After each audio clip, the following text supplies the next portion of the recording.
Welcome to thebusiness.com. Robert Crampton is from the Times newspaper and is here to help mark the launch of Humber Biz Week. We're at the bondholders' breakfast at the KC Stadium. The theme of this week, Robert, is My Vision for Hull. How much do you know about this part of the world? I know a lot about it. I wasn't born here, but my family moved here when we were 6, so I was educated here. Went to Wolferton School in Willoughby. And lived here until I went off to university. Still come back a lot because my mum and dad still live here.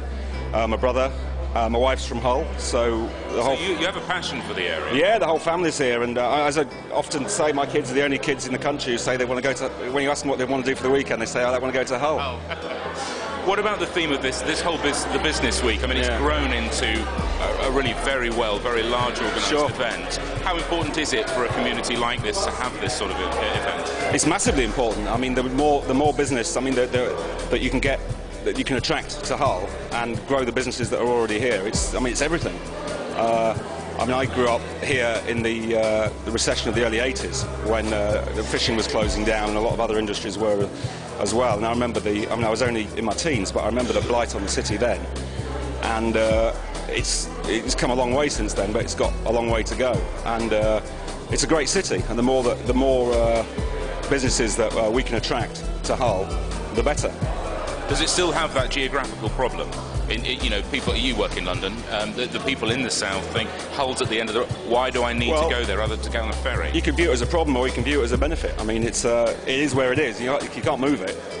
You can make better links to it. Or I think the links are actually not too bad. The Hull trains has made a huge difference.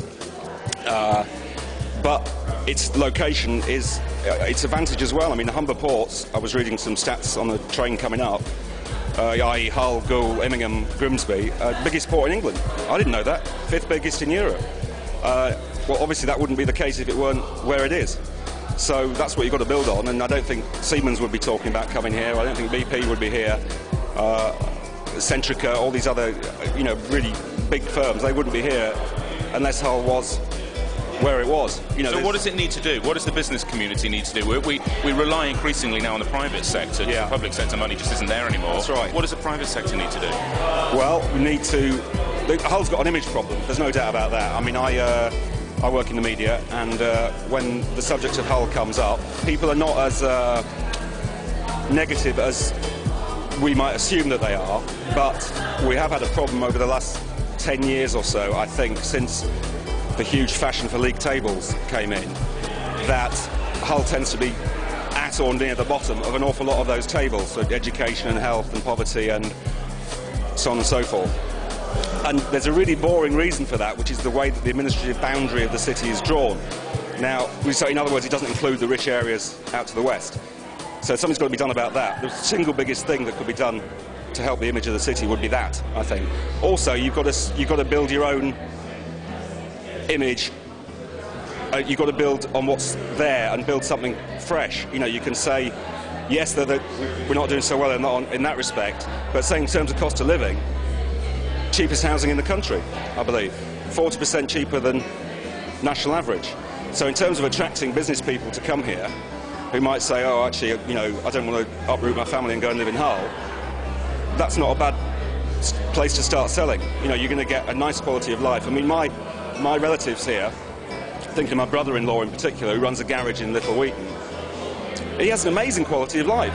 His disposable income is really high. I mean, his quality of life is probably as good as mine, but I'm having to work twice as hard to get there, just because of the cost of living in London. So that's a big sell, in my view. So, it's not your classic grim northern industrial city. It's a nice city with great access to countryside, a lot of space. You can get around it very quickly. You've got to turn these things. Hull's got to sell itself. It's got to turn these things to its advantage. And what Hull is not very good at is selling itself, because people in this part of the world, and it's one of their nice attributes, are not given to what they would see as boasting. I mean, when I first went down south, I couldn't believe what people were like in terms of talking about themselves. And then I realised that is kind of what you had to do. And without betraying itself or becoming boastful, Hull needs to talk itself up a bit in terms of some of these things that I've been been talking about. Well, enjoy Business Week, enjoy the business breakfast. It's good to see you, Rob. You too, thank you very much. Cheers.